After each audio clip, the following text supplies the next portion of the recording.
I was sick, sick unto death, with that long agony, and when they at length unbound me, and I was permitted to sit, I felt that my senses were leaving me. The sentence, the dread sentence of death, was the last of distinct accentuation which reached my ears.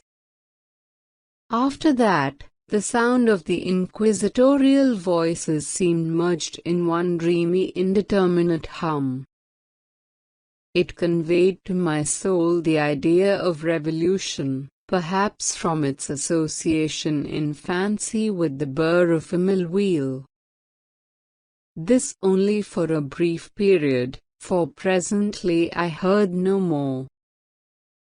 Yet, for a while, I saw, but with how terrible an exaggeration. I saw the lips of the black-robed judges. They appeared to me whiter than the sheet upon which I traced these words, and thin even to grotesqueness, thin with the intensity of their expression of firmness, of immovable resolution, of stern contempt of human torture. I saw that the decrees of what to me was fate was still issuing from those lips. I saw them writhe with a deadly locution. I saw them fashion the syllables of my name, and I shuddered, because no sound succeeded. I saw, too, for a few moments of delirious horror, the soft and nearly imperceptible waving of the sable draperies which enwrapped the walls of the apartment, and then my vision fell upon the 7 tall candles upon the table. At first, they wore the aspect of charity, and seemed white slender angels who would save me, but then all at once there came a most deadly nausea over my spirit, and I felt every fibre in my frame thrill, as if I had touched the wire of a galvanic battery, while the angel forms became meaningless spectres, with heads of flame, and I saw that from them there would be no help. And then there stole into my fancy, like a rich musical note, the thought of what sweet rest there must be in the grave. The thought came gently and stealthily, and it seemed long before it attained full appreciation, but just as my spirit came at length properly to feel and entertain it, the figures of the judges vanished, as if magically, from before me. The tall candles sank into nothingness, their flames went out utterly, the blackness of darkness supervened. All sensations appeared swallowed up in a mad rushing descent as of the soul into Hades. Then silence, and stillness, and night were the universe. I had swooned, but still will not say that all of consciousness was lost. What of it there remained I will not attempt to define, or even to describe. Yet all was not lost. In the deepest slumber no. Even in the grave all was not lost. Else there is no immortality for man. Arousing from the most profound of slumbers, we break the gossamer web of some dream. Yet in a second afterwards so frail may that web have been we remember not that we have dreamed. In the return to life from the swoon there are 2 stages, first, that of the sense of mental or spiritual, secondly, that of the sense of physical existence. It seems probable that if, upon reaching the second stage, we could recall the impressions of the first, we should find these impressions eloquent in memories of the gulf beyond. And that gulf is, what? how at least shall we distinguish its shadows from those of the tomb? But if the impressions of what I have termed the first stage are not at will recalled, yet, after long interval, do they not come unbidden, while we marvel whence they come? He who has never swooned is not he who finds strange palaces and wildly familiar faces in coals that glow, is not he who beholds floating in midair the sad visions that the many may not view, is not he who ponders over the perfume of some novel flower, is not he whose brain grows bewildered with the meaning of some musical cadence which has never before arrested his attention. Amid frequent and thoughtful endeavors to remember, amid earnest struggles to regather some token of the state of seeming nothingness into which my soul had lapsed, there have been moments when I have dreamed of success. There have been brief, very brief periods when I have conjured up remembrances which the lucid reason of a later epoch assures me could have had reference only to that condition of seeming unconsciousness. These shadows of memory tell indistinctly of tall figures that lifted and bore me in silence down, still down, till a hideous dizziness oppressed me at the mere idea of the interminableness of the descent. They tell also of a vague horror at my heart on account of that heart's unnatural stillness. Then comes a sense of sudden motionlessness throughout all things, as if those who bore me, a ghastly train, had outrun, in their descent, the limits of the limitless, and paused from the wearisomeness of their toil. After this I call to mind flatness and dampness. And then all is madness, the madness of a memory which busies itself among forbidden things. Very suddenly there came back to my soul motion and sound, the tumultuous motion of the heart, and in my ears the sound of its beating. Then a pause in which all is blank. Then again sound, and motion, and touch, a tingling sensation pervading my frame. Then the mere consciousness of existence, without thought, a condition which lasted long. Then, very suddenly, thought, and shuddering terror, and earnest endeavor to comprehend my true state. Then a strong desire to lapse into insensibility. Then a rushing revival of soul and a successful effort to move. And now a full memory of the trial, of the judges, of the sable draperies, of the sentence, of the sickness, of the swoon. Then entire forgetfulness of all that followed, of all that a later day and much earnestness of endeavor have enabled me vaguely to recall. So far, I had not opened my eyes. I felt that I lay upon my back unbound. I reached out my hand, and it fell heavily upon something damp and hard. There I suffered it to remain for many minutes, while I strove to imagine where and what I could be. I longed, yet dared not, to employ my vision. I dreaded the first glance at objects around me. It was not that I feared to look upon things horrible, but that I grew aghast lest there should be nothing to see. At length, with a wild desperation at heart, I quickly unclosed my eyes. My worst thoughts, then, were confirmed. The blackness of eternal night encompassed me. I struggled for breath. The intensity of the darkness seemed to oppress and stifle me. The atmosphere was intolerably close. I still lay quietly, and made effort to exercise my reason.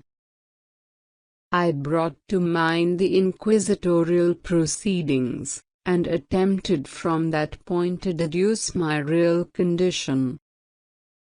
The sentence had passed, and it appeared to me that a very long interval of time had since elapsed. Yet not for a moment did I suppose myself actually dead. Such a supposition, notwithstanding what we read in fiction, is altogether inconsistent with real existence. But where and in what state was I? The condemned to death, I knew, perished usually at the auto da fes, and one of these had been held on the very night of the day of my trial. Had I been remanded to my dungeon, to await the next sacrifice, which would not take place for many months? This I at once saw could not be. Victims had been in immediate demand. Moreover, my dungeon, as well as all the condemned cells at Toledo, had stone floors, and light was not altogether excluded. A fearful idea now suddenly drove the blood in torrents upon my heart, and for a brief period I once more relapsed into insensibility. Upon recovering, I at once started to my feet, trembling convulsively in every fibre. I thrust my arms wildly above and around me in all directions. I felt nothing, yet dreaded to move a step, lest I should be impeded by the walls of a tomb. Perspiration burst from every pore, and stood in cold big beads upon my forehead. The agony of suspense grew at length intolerable, and I cautiously moved forward, with my arms extended, and my eyes straining from their sockets, in the hope of catching some faint ray of light. I proceeded for many paces, but still all was blackness and vacancy. I breathed more freely. It seemed evident that mine was not, at least, the most hideous of fates. And now, as I still continued to step cautiously onward, there came thronging upon my recollection 1,000 vague rumors of the horrors of Toledo. Of the dungeons there had been strange things narrated, fables I had always deemed them but yet strange, and too ghastly to repeat, save in a whisper. Was I left to perish of starvation in this subterranean world of darkness, or what fate perhaps even more fearful awaited me?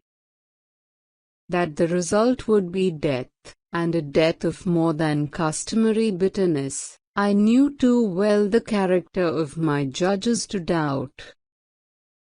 The mode and the hour were all that occupied or distracted me. My outstretched hands at length encountered some solid obstruction. It was a wall, seemingly of stone masonry, very smooth, slimy, and cold.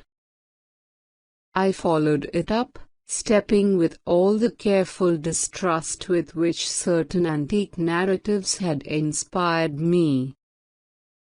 This process, however, afforded me no means of ascertaining the dimensions of my dungeon, as I might make its circuit, and return to the point whence I set out, without being aware of the fact, so perfectly uniform seemed the wall.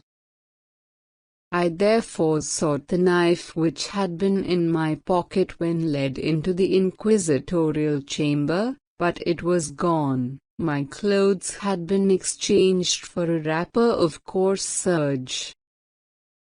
I had thought of forcing the blade in some minute crevice of the masonry, so as to identify my point of departure. The difficulty, nevertheless, was but trivial, although, in the disorder of my fancy, it seemed at first insuperable. I tore a part of the hem from the robe, and placed the fragment at full length, and at right angles to the wall. In groping my way around the prison, I could not fail to encounter this rag upon completing the circuit. So, at least, I thought, but I had not counted upon the extent of the dungeon, or upon my own weakness.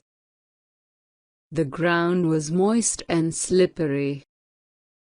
I staggered onward for some time, when I stumbled and fell. My excessive fatigue induced me to remain prostrate, and sleep soon overtook me as I lay. Upon awaking, and stretching forth an arm, I found beside me a loaf and a pitcher with water. I was too much exhausted to reflect upon this circumstance, but ate and drank with avidity. Shortly afterwards I resumed my tour around the prison, and with much toil came at last upon the fragment of the serge. Up to the period when I felt I had counted 52 paces, and upon resuming my walk I had counted 48 more, when I arrived at the rag. There were in all, then, 100 paces, and, admitting 2 paces to the yard, I presumed the dungeon to be 50 yards in circuit. I had met, however, with many angles in the wall, and thus I could form no guess at the shape of the vault, for vault I could not help supposing it to be. I had little object, certainly no hope in these researches, but a vague curiosity prompted me to continue them. Quitting the wall, I resolved to cross the area of the enclosure. At first, I proceeded with extreme caution, for the floor, although seemingly of solid material, was treacherous with slime. At length, however, I took courage and did not hesitate to step firmly, endeavoring to cross in as direct a line as possible. I had advanced some 10 or 12 paces in this manner, when the remnant of the torn hem of my robe became entangled between my legs. I stepped on it, and fell violently on my face. In the confusion attending my fall, I did not immediately apprehend a somewhat startling circumstance, which yet, in a few seconds afterward, and while I still lay prostrate, arrested my attention. It was this: my chin rested upon the floor of the prison, but my lips, and the upper portion of my head, although seemingly at a less elevation than the chin, touched nothing. At the same time, my forehead seemed bathed in a clammy vapor, and the peculiar smell of decayed fungus arose to my nostrils.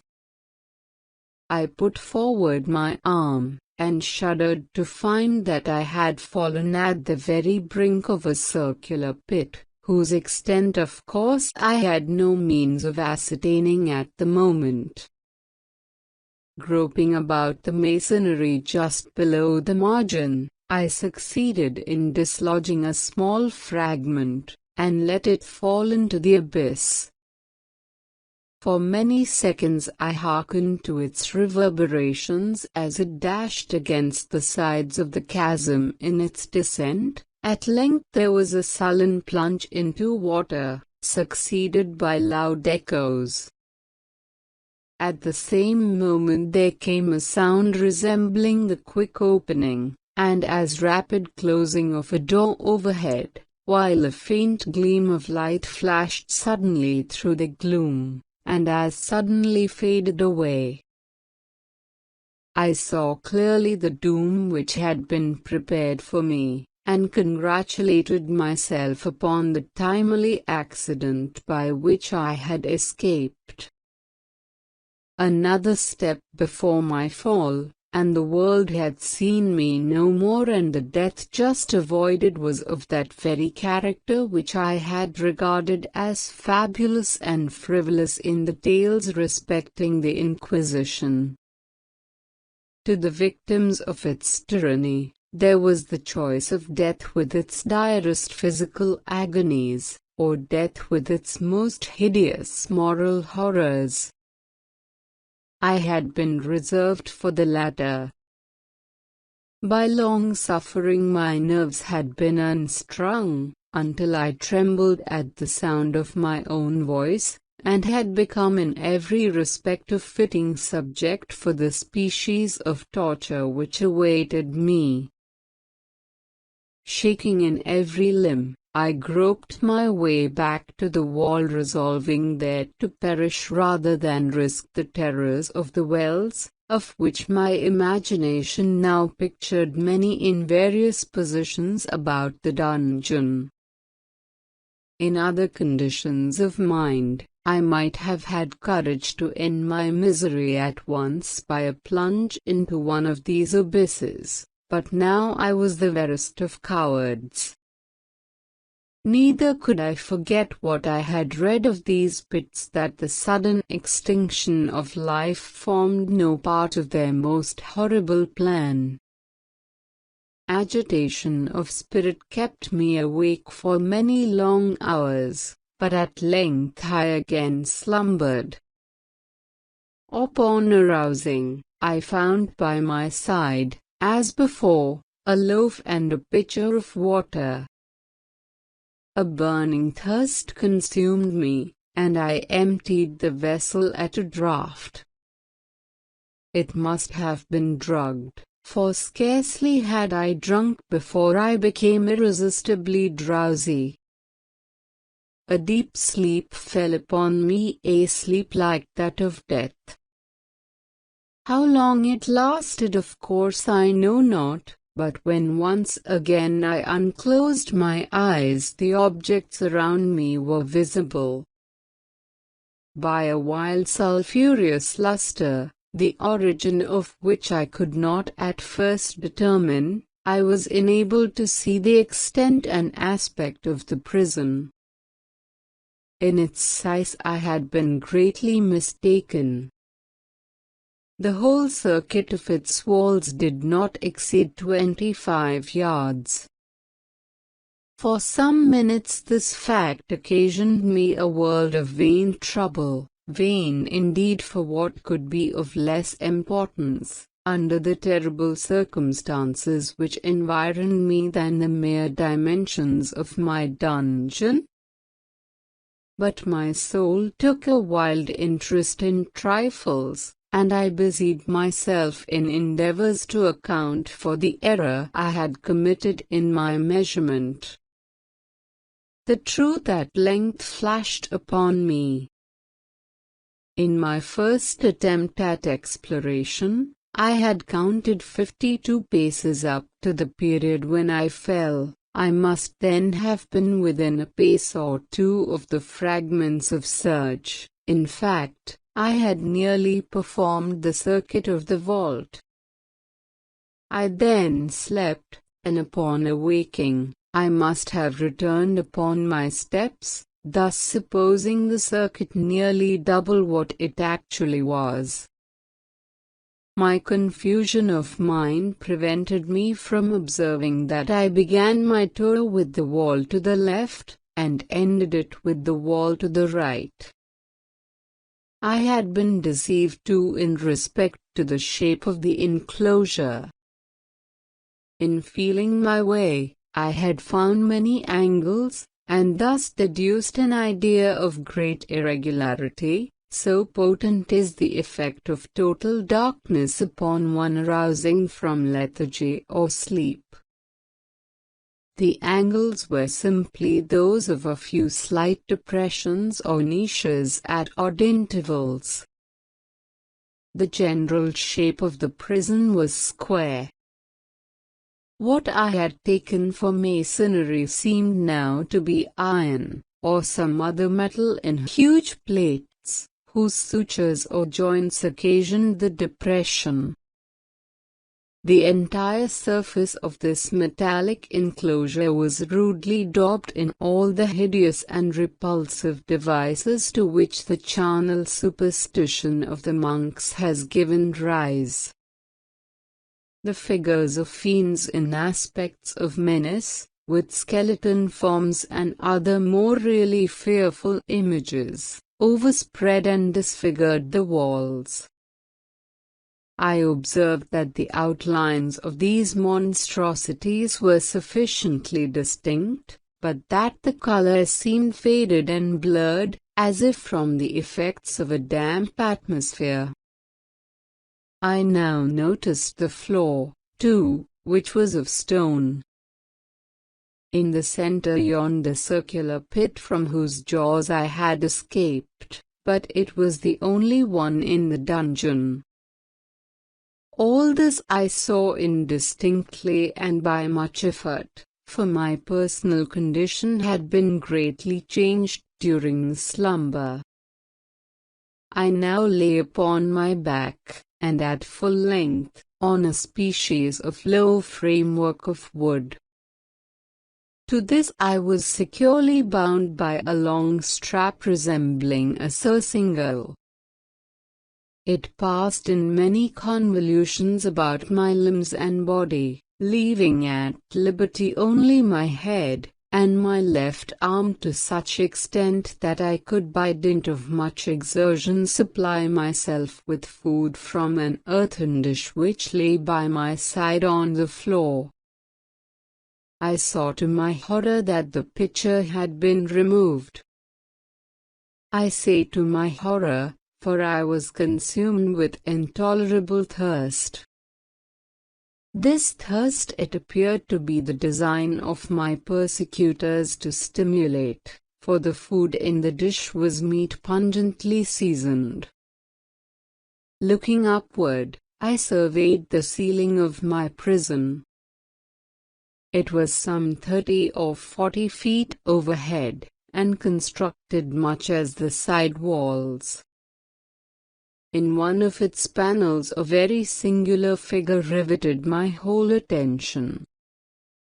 It was the painted figure of Time as he is commonly represented, save that in lieu of a scythe he held what at a casual glance I suppose to be the pictured image of a huge pendulum, such as we see on antique clocks. There was something, however, in the appearance of this machine which caused me to regard it more attentively. While I gazed directly upward at it, for its position was immediately over my own, I fancied that I saw it in motion. In an instant afterward the fancy was confirmed. Its sweep was brief, and of course slow. I watched it for some minutes, somewhat in fear but more in wonder.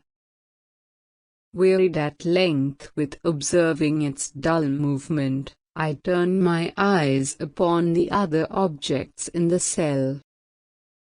A slight noise attracted my notice, and looking to the floor, I saw several enormous rats traversing it. They had issued from the well which lay just within view to my right. Even then, while I gazed, they came up in troops hurriedly, with ravenous eyes, allured by the scent of the meat. From this it required much effort and attention to scare them away. It might have been half an hour, perhaps even an hour, for I could take but imperfect note of time, before I again cast my eyes upward. What I then saw confounded and amazed me. The sweep of the pendulum had increased in extent by nearly a yard. As a natural consequence, its velocity was also much greater. But what mainly disturbed me was the idea that it had perceptibly descended. I now observed, with what horror it is needless to say, that its nether extremity was formed of a crescent of glittering steel, about a foot in length from horn to horn, the horns upward, and the under edge evidently as keen as that of a razor. Like a razor, also it seemed massy and heavy, tapering from the edge into a solid and broad structure above. It was appended to a weighty rod of brass, and the whole hissed as it swung through the air. I could no longer doubt the doom prepared for me by monkish ingenuity in torture. My cognizance of the pit had become known to the inquisitorial agents, whose horrors had been destined for so bold a recusant as myself, typical of hell, and regarded by rumor as the ultimate thule of all their punishments. The plunge into this pit I had avoided by the merest of accidents, and I knew that surprise or entrapment into torment formed an important portion of all the grotesquerie of these dungeon deaths. Having failed to fall, it was no part of the demon plan to hurl me into the abyss, and thus there being no alternative, a different and a milder destruction awaited me. Milder. I half smiled in my agony as I thought of such application of such a term. What boots it to tell of the long, long hours of horror more than mortal, during which I counted the rushing oscillations of the steel, inch by inch, line by line, with a descent only appreciable at intervals that seemed ages down, and still down it came. Days past, it might have been that many days past, ere it swept so closely over me as to fan me with its acrid breath. The odor of the sharp steel forced itself into my nostrils. I prayed, I wearied heaven with my prayer for its speedier descent. I grew frantically mad, and struggled to force myself upward against the sweep of the fearful scimitar. And then I feel suddenly calm, and lay smiling at the glittering death as a child at some rare bauble.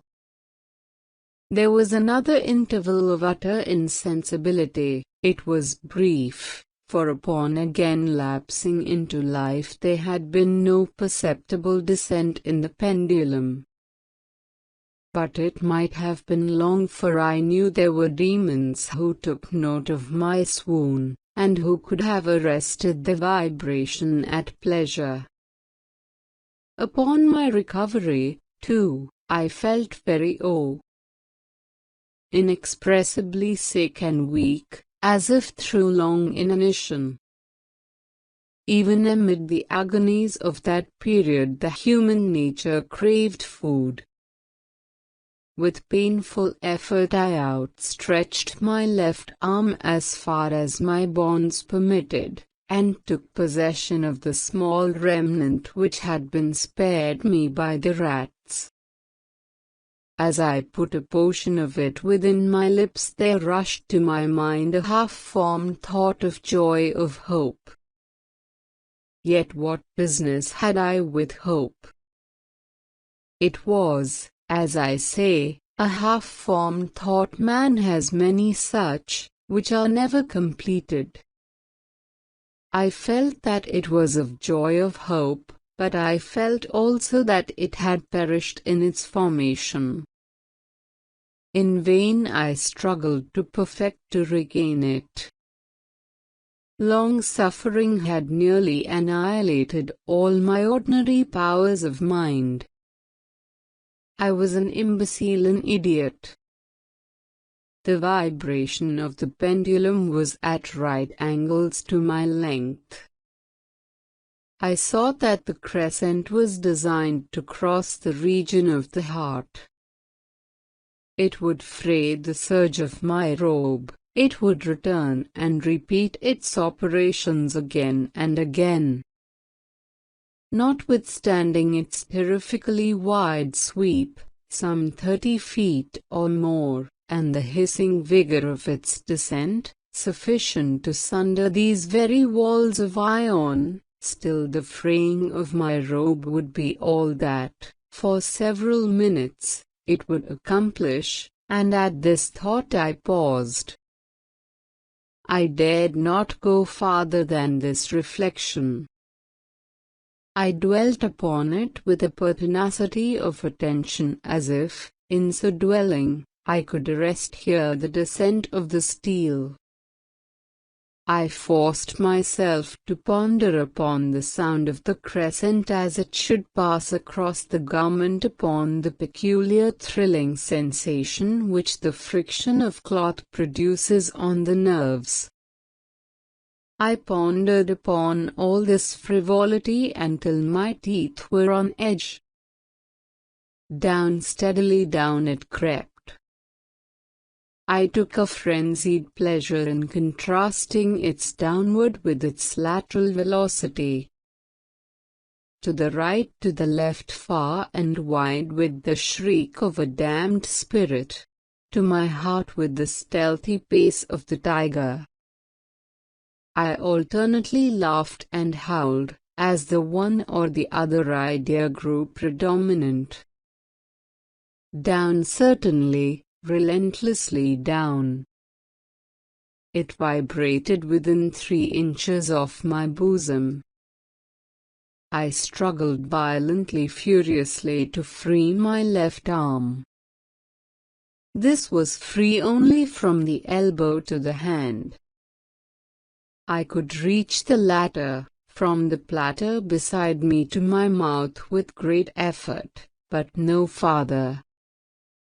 Could I have broken the fastenings above the elbow, I would have seized and attempted to arrest the pendulum. I might as well have attempted to arrest an avalanche. Down, still, unceasingly, still, inevitably down. I gasped and struggled at each vibration. I shrunk convulsively at its very sweep. My eyes followed its outward or upward whirls with the eagerness of the most unmeaning despair. They closed themselves spasmodically at the descent, although death would have been a relief. Oh, how unspeakable! Still, I quivered in every nerve to think how slight a sinking of the machinery would precipitate that keen glistening axe upon my bosom. It was hope that prompted the nerve to quiver, the frame to shrink. It was hope, the hope that triumphs on the rack, those whispers to the death condemned even in the dungeons of the Inquisition. I saw that some 10 or 12 vibrations would bring the steel in actual contact with my robe, and with this observation there suddenly came over my spirit all the keen, collected calmness of despair. For the first time during many hours, or perhaps days, I thought. It now occurred to me that the bandage or surcingle which enveloped me was unique. I was tied by no separate cord. The first stroke of the razor-like crescent athwart any portion of the band would so detach it that it might be unwound from my person by means of my left hand. But how fearful, in that case, the proximity of the steel! The result of the slightest struggle, how deadly! Was it likely, moreover, that the minions of the torturer had not foreseen and provided for this possibility? Was it probable that the bandage crossed my bosom in the track of the pendulum? Dreading to find my faint, and, as it seemed, my last hope frustrated, I so far elevated my head as to obtain a distinct view of my breast. The surcingle enveloped my limbs and body close in all directions save in the path of the destroying crescent. Scarcely had I dropped my head back into its original position when there flashed upon my mind what I cannot better describe than as the unformed half of that idea of deliverance to which I have previously alluded, and of which a moiety only floated indeterminately through my brain when I raised food to my burning lips. The whole thought was now present feeble, scarcely sane, scarcely definite, but still entire. I proceeded at once, with the nervous energy of despair, to attempt its execution. For many hours the immediate vicinity of the low framework upon which I lay had been literally swarming with rats. They were wild, bold, ravenous, their red eyes glaring upon me as if they waited but for motionlessness on my part to make me their prey. To what food, I thought, have they been accustomed in the well? They had devoured, in spite of all my efforts to prevent them, all but a small remnant of the contents of the dish. I had fallen into a habitual seesaw or wave of the hand about the platter, and at length the unconscious uniformity of the movement deprived it of effect. In their voracity the vermin frequently fastened their sharp fangs in my fingers. With the particles of the oily and spicy viand which now remained, I thoroughly rubbed the bandage wherever I could reach it, then, raising my hand from the floor, I lay breathlessly still. At first the ravenous animals were startled and terrified at the change, at the cessation of movement. They shrank alarmedly back, many sought the well. But this was only for a moment. I had not counted in vain upon their voracity. Observing that I remained without motion, one or two of the boldest leapt upon the framework and smelt at the surcingle. This seemed the signal for a general rush. Forth from the well they hurried in fresh troops. They clung to the wood, they overran it, and leaped in hundreds upon my person. The measured movement of the pendulum disturbed them not at all.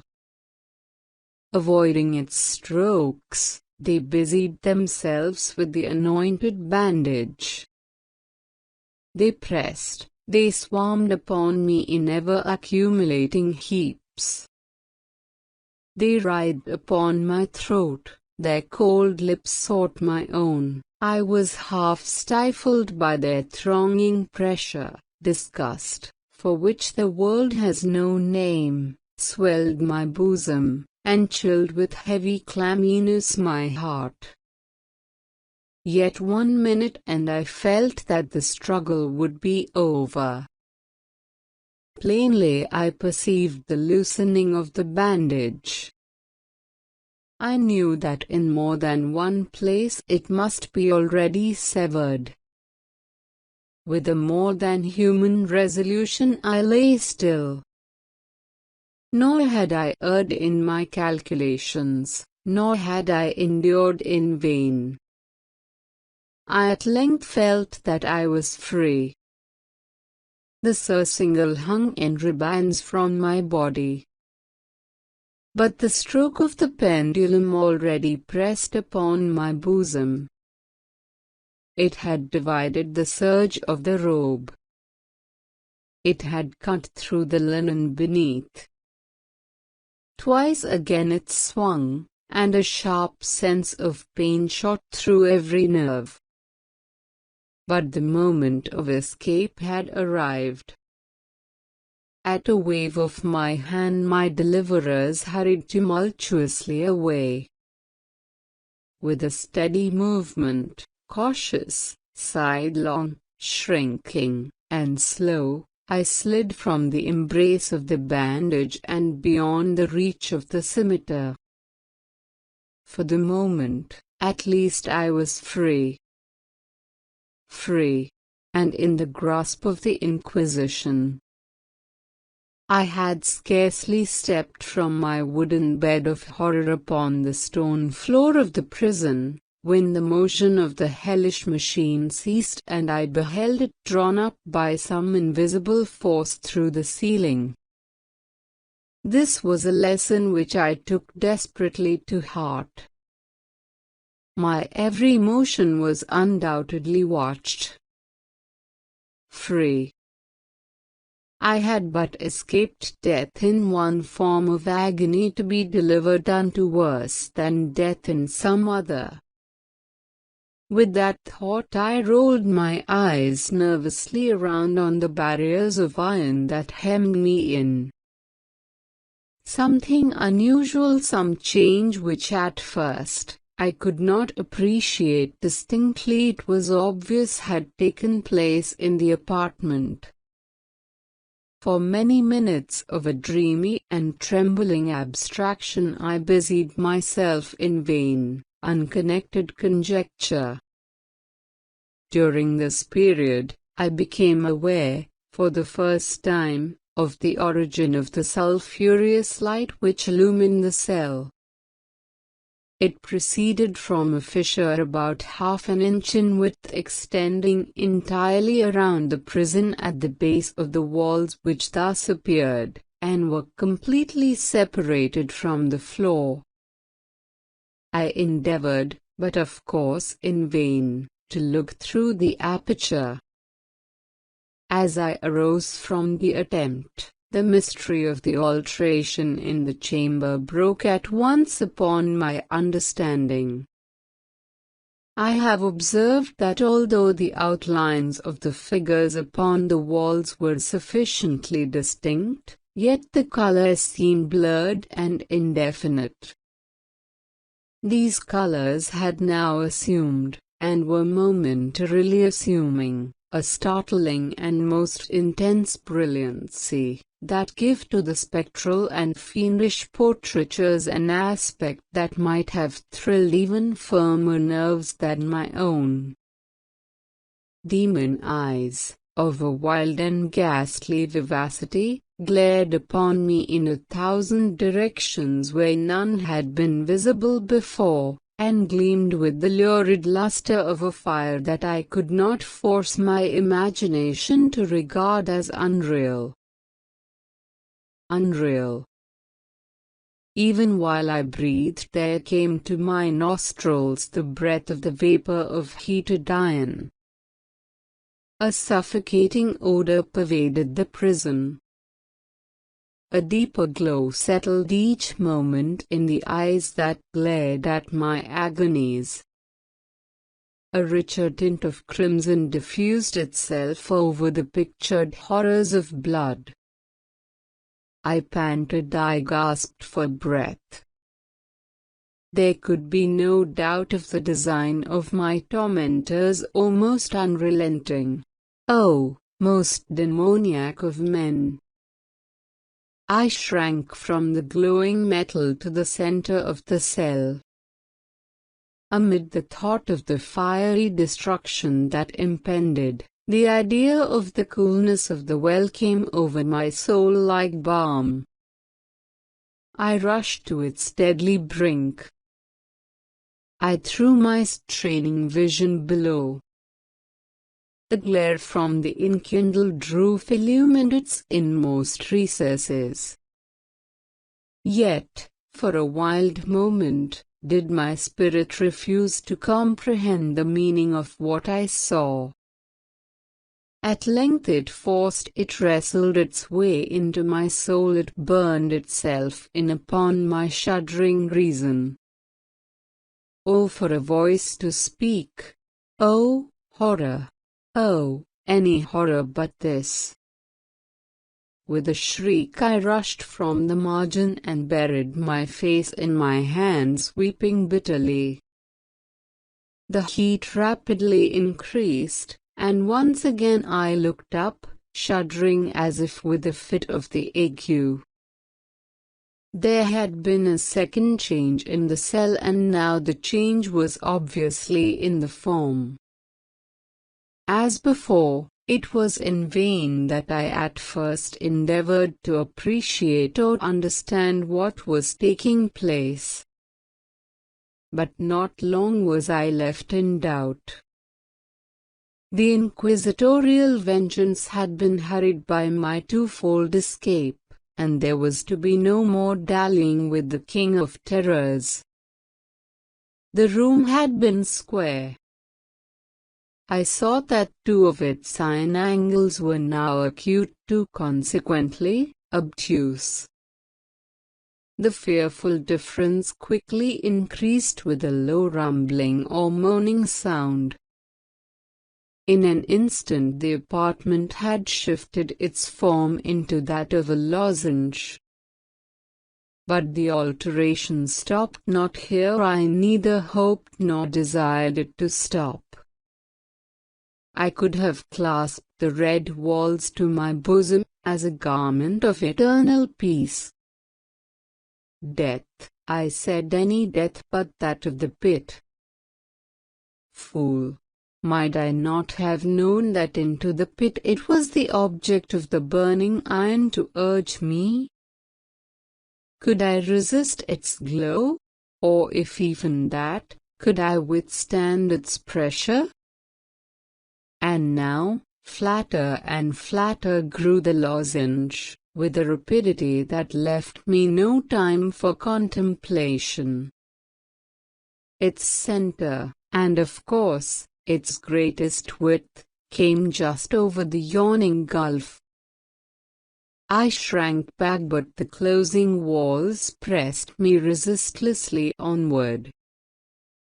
At length for my seared and writhing body there was no longer an inch of foothold on the firm floor of the prison.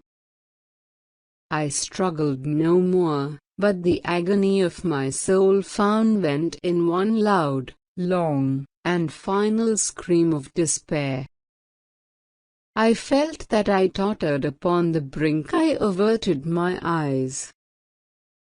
There was a discordant hum of human voices. There was a loud blast as of many trumpets. There was a harsh grating as of 1,000 thunders. The fiery walls rushed back. An outstretched arm caught my own as I fell fainting into the abyss. It was that of General Laszlo. The French army had entered Toledo. The Inquisition was in the hands of its enemies. Inquisition was in the hands of its enemies. Inquisition was in the hands of its enemies. Inquisition was in the hands